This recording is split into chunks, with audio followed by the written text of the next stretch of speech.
Hello दोस्तों, master world star में आप लोगों का स्वागत है। आज हम लोग पढ़ेंगे परिवहन और संचार। हमने कृषि अपना पूरा कर लिया था, उद्योग भी हमारा पूरा हो गया है और आज हम पढ़ेंगे परिवहन और संचार। तो चलिए शुरू करते हैं अपना परिवहन और संचार का पहला क्वेश्चन।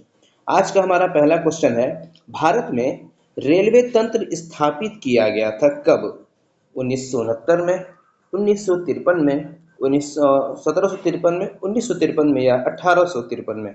देखिए, डलहौजी ने शुरू किया था 1853 में इसे। ठीक है।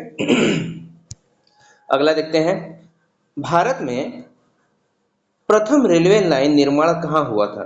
तो मतलब जो भारत में जो रेल लाइन चला था वो किस देश, मतलब भारत में जो चला था वो किस शहर से किस शहर के बीच चला था? तो मुंबई और ठाणे के बीच चला था। ठीक है। देश में पहली रेल 16 अप्रैल 1953 को मुंबई के बोरीबंदर स्टेशन की, अब जो छत्रपति शिवाजी टर्मिनल हो गया है, ठाणे के बीच चली थी। इस ट्रेन में लगभग 400 यात्रियों ने सफर किया था। पहली ट्रेन ने लगभग 34 किलोमीटर लंबे रेलखंड का सफर किया था। ठीक है।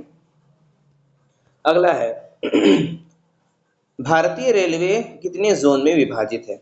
भारत का जो रेल है वो कौन कितने जोन में विभाजित है? पहले 17 जोन था, अभी एक बढ़ के 18 हो गया। ठीक है।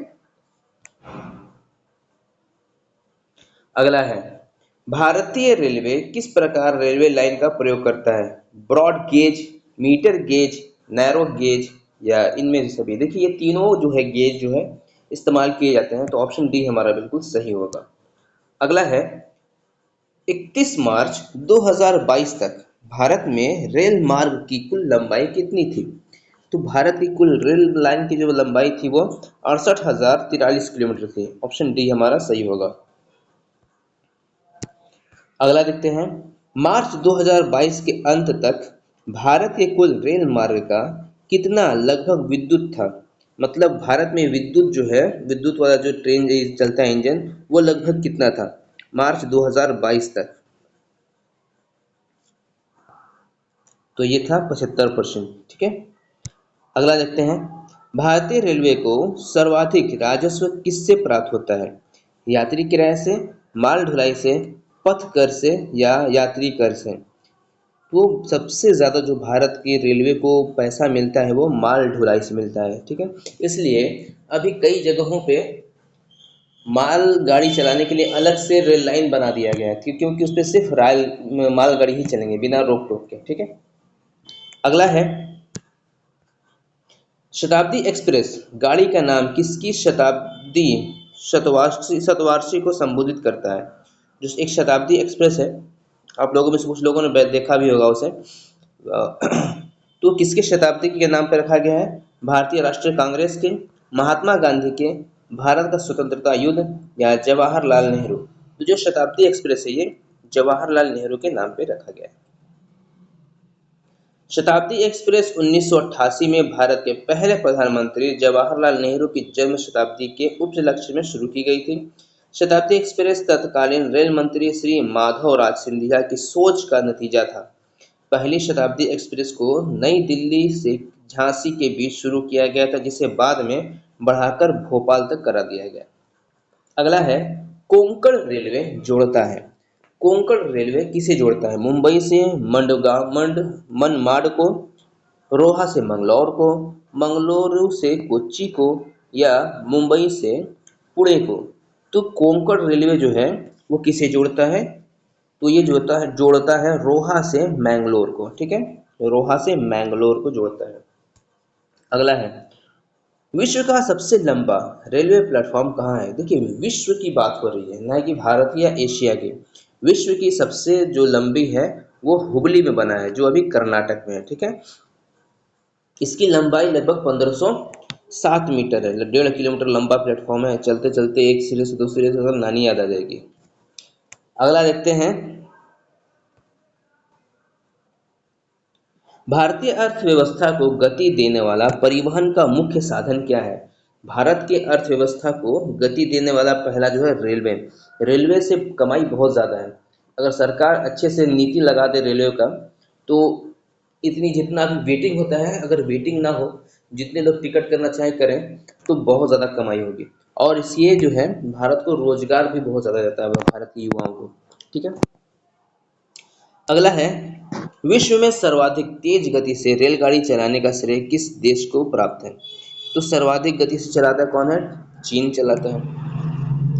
अगला है, कोंकण रेल मार्ग नहीं जोड़ता बेलगाम को, मडगांव को, रत्नागिरी को या उद्दपति को।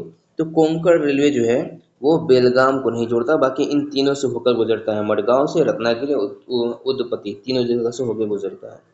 अगला है, बिना विराम चलने वाली वातानुकूलित ट्रेन दुरंतो निम्नलिखित में से किन स्थानों के बीच चलाई गई? पहली बार जब चलाई गई थी दुरंतो ट्रेन, तो किस कहाँ से कहाँ चलाई गई थी? सियालदह से दिल्ली, मुंबई से हावड़ा, बेंगलुरु से हावड़ा या चेन्नई से दिल्ली। तो ये चला था सियालदह से दिल्ली। ठीक है। सियालदह कलकत्ता के एक स्टेशन है, याद रहे, ये मत सोचना सियालदह कहाँ है। अगला है, पहली उदय एक्सप्रेस ट्रेन की किन स्थानों के बीच चली थी? तो पहली जो उदय एक्सप्रेस है वो दिल्ली से कालका, बेंगलोर से कोयम्बटूर, चेन्नई से विशाखापट्टनम या चेन्नई और बेंगलोर के बीच चला था। तो पहली जो उदय एक्सप्रेस थी ये चला था बेंगलोर से कोयम्बटूर के बीच में। अगला देखते हैं, भारत और पाकिस्तान के मध्य चलने वाला समझौता एक्सप्रेस, भारत और पाकिस्तान के बीच में कौन सा चलता था? समझौता एक्सप्रेस। वो कहाँ से कहाँ चलता था? तो दिल्ली से लाहौर, अमृतसर के बीच, अमृतसर से लाहौर के बीच, अटारी बॉर्डर से, अटारी जो है बड़ा बॉर्डर भी है वहाँ पे, लाहौर के बीच, या अटारी से कराची के बीच। तो ये अटारी से चलता है और वो भी लाहौर तक। ठीक है। तो ऑप्शन सी हमारा बिल्कुल सही होगा। अगला है, मैत्री एक्सप्रेस रेल सेवा का संबंध किससे है? मैत्री एक्सप्रेस अभी हमने पाकिस्तान का देखा था समझौता एक्सप्रेस, भारत और पाकिस्तान में समझौता एक्सप्रेस है, और भारत और बांग्लादेश के बीच क्या है? मैत्री एक्सप्रेस। ठीक है, ये याद रहे, भारत और पाकिस्तान के बीच समझौता और भारत और बांग्लादेश के बीच मैत्री एक्सप्रेस। अगला है, पैलेस ऑफ व्हील्स की तर्ज पर नई रेलगाड़ी डेक्कन एसिडिटी मुख्यतः किस राज्य में चली है? तो पैलेस ऑफ व्हील्स के हिसाब से सबसे पहला जो डेक्कन चली थी वो महाराष्ट्र में चला था। ठीक है। अगला है, भारत के रेल मंत्रालय की बुलेट ट्रेन चलाने की योजना कहाँ से कहाँ तक है? मुंबई से अहमदाबाद चलेगा, मुंबई से हैदराबाद, या मुंबई से नई दिल्ली के बीच, या मुंबई से पुणे के बीच। तो हम सभी लोग जानते हैं कि जो बुलेट ट्रेन चलेगा वो मुंबई से अहमदाबाद के बीच चलेगा। ठीक है। तो ऑप्शन ए हमारा बिल्कुल सही होगा। अगला देखते हैं, हावड़ा में हुबली के मध्य प्रथम रेलगाड़ी कब चली थी? मतलब हावड़ा से हुबली के बीच में जो पहली रेलगाड़ी चली थी वो कब चली थी? तो 16 अगस्त 1854 में चला था। ठीक है। हावड़ा के बगल में एक हुगली है। ठीक है, हुगली नदी भी वहाँ पे है जो कि गंगा में जाके मिल जाता है। तो अगला है, पहला मुंबई से छाड़े में चला था 1953 में, और 1853 में, और 1854 में जो है वो मुंबई कलकत्ता से हुगली के बीच चला था। हुगली कलकत्ता में है और हुबली जो है कर्नाटक में है, तो कन्फ्यूजन बहुत है। और जो लंबा प्लेटफॉर्म है वो हुबली में है जो कर्नाटक में है, और हुगली जो है वो है कलकत्ता में। ठीक है, पश्चिम बंगाल में। मुगल सराय जंक्शन रेलवे स्टेशन का आधिकारिक तौर पर नाम बदलकर क्या रखा गया है? तो मुगल सराय का जो नाम बदल कर रख दिया गया है दीन दयाल उपाध्याय रेलवे स्टेशन। अगला है, भारत में, देखिए मुगल सराय रेलवे का जो निर्माण हुआ था ये 1862 में हुआ था, जब ईस्ट इंडिया कंपनी हावड़ा और दिल्ली के बीच रेल मार्ग से जोड़ रही थी। उसी टाइम मुगल सराय रेलवे स्टेशन का निर्माण हुआ था दिल्ली से हावड़ा के बीच में 1862 में। अगला है, भारत में निम्नलिखित में से किस शहर में एक से अधिक रेलवे अंचल के मुख्यालय हैं? देखिए एक से अधिक कलकत्ता में भी है और मुंबई में भी है कई। ठीक है, तो ऑप्शन जो है ए सही होगा। अगला है, इस समय भारत का सबसे बड़ा राष्ट्रीयकृत उद्यम क्या है? तो ये भारतीय रेलवे है। ठीक है, भारतीय रेलवे सबसे बड़ा राष्ट्रीयकृत उद्यम है भारत का। अगला है, भारत में ब्रॉड गेज में दो रेल पटरियों के बीच मानक दूरी क्या रखी गई है? तो ये होता है 1.676। ठीक है, 1.676 होता है। तो ऑप्शन सी हमारा बिल्कुल सही होगा। अगला देखते हैं, भारत में यात्री यातायात में सड़क यात्रा का हिस्सा लगभग कितना है? जो जितने भी लोग यात्रा करते हैं उसमें जो सड़क यातायात का हिस्सा कितना है ये पूछ रहा है। तो भारत में सबसे ज्यादा सड़क यातायात का जो हिस्सा है वो 87% है। ठीक है, 87% लोग सड़क से यात्रा करते हैं। और सब 12 जो 13 बचा, 13 में से कुछ रेल में और कुछ पानी जहाज से और कुछ हवाई जहाज से सफर करते हैं। भारत का 40% सड़क परिवहन कहाँ होता है? राष्ट्रीय राजमार्ग पर, राजकीय राजमार्ग पर, जिला मार्ग पे या ग्रामीण सड़कों पे? तो 40% जो है भारत में जितने भी राजमार्ग हैं उसका 40% जो है वो राष्ट्रीय राजमार्ग है। ठीक है, क्या है? राष्ट्रीय राजमार्ग। ऑप्शन ए हमारा बिल्कुल सही होगा।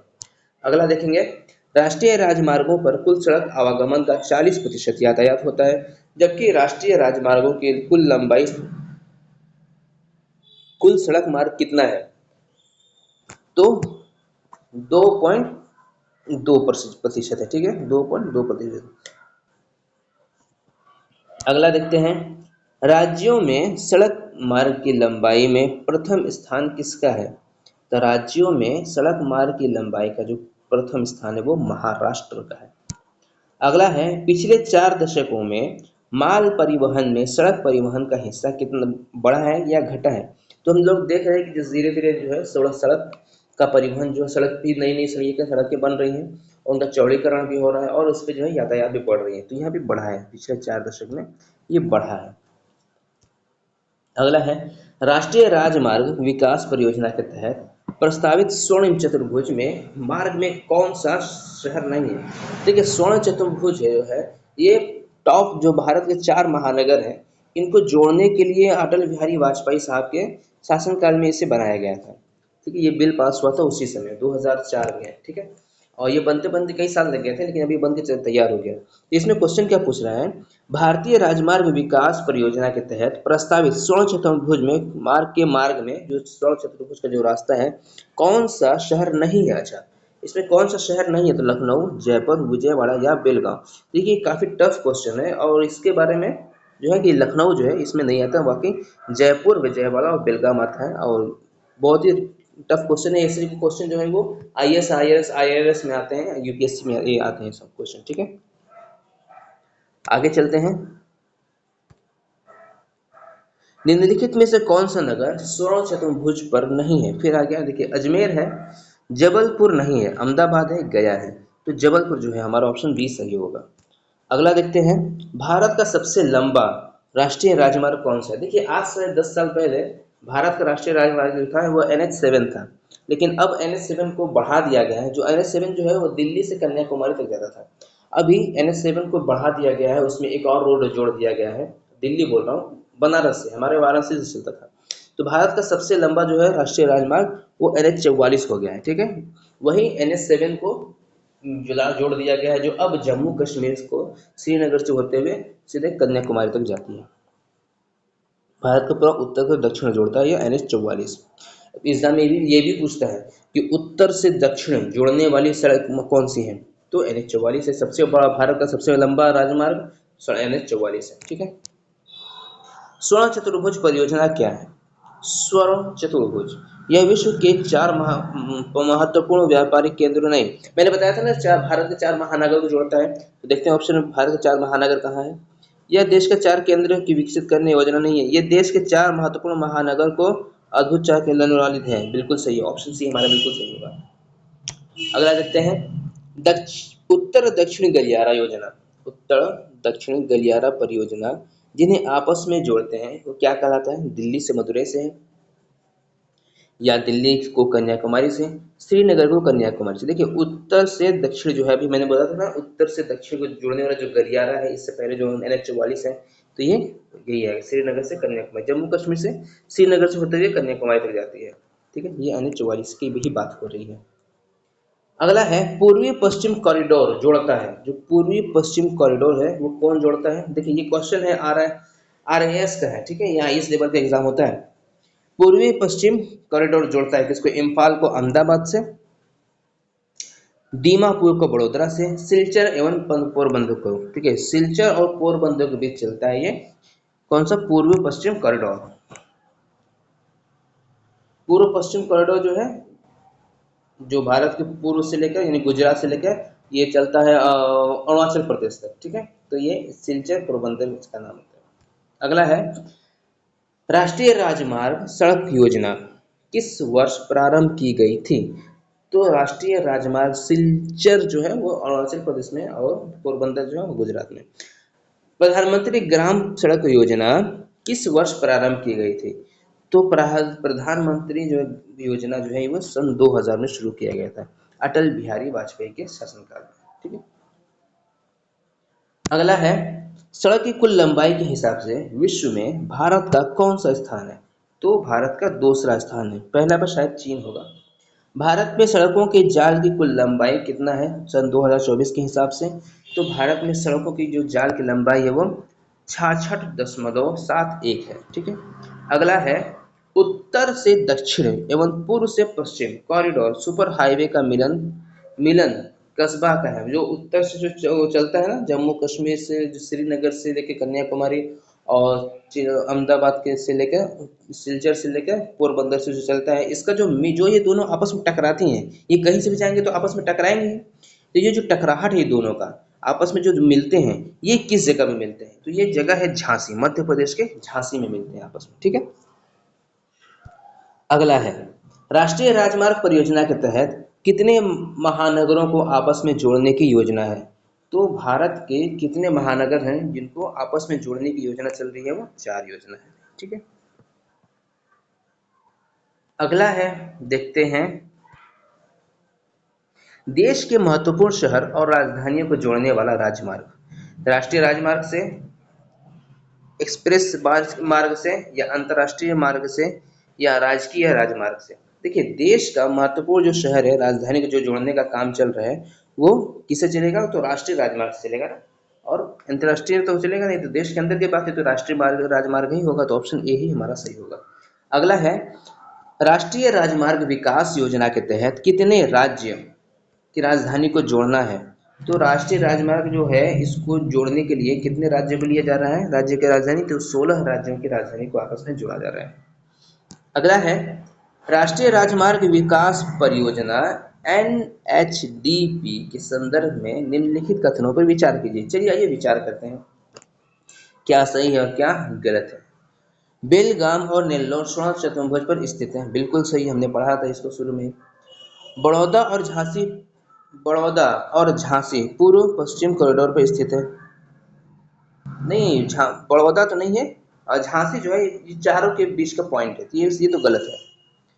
अंबाला और कानपुर उत्तर उत्तर दक्षिण कॉरिडोर पर स्थित नहीं है। अंबाला कानपुर कहाँ आ जाएगा? तो बिल्कुल गलत है, ये भी सिर्फ एक सही है हमारा, ठीक है। तो ऑप्शन जो है डी हमारा सही होगा। भारत में राष्ट्रीय राजमार्ग की कुल लंबाई कितनी है 2024 के हिसाब से? तो ये जो लंबाई है ये 1,46,145 किलोमीटर है।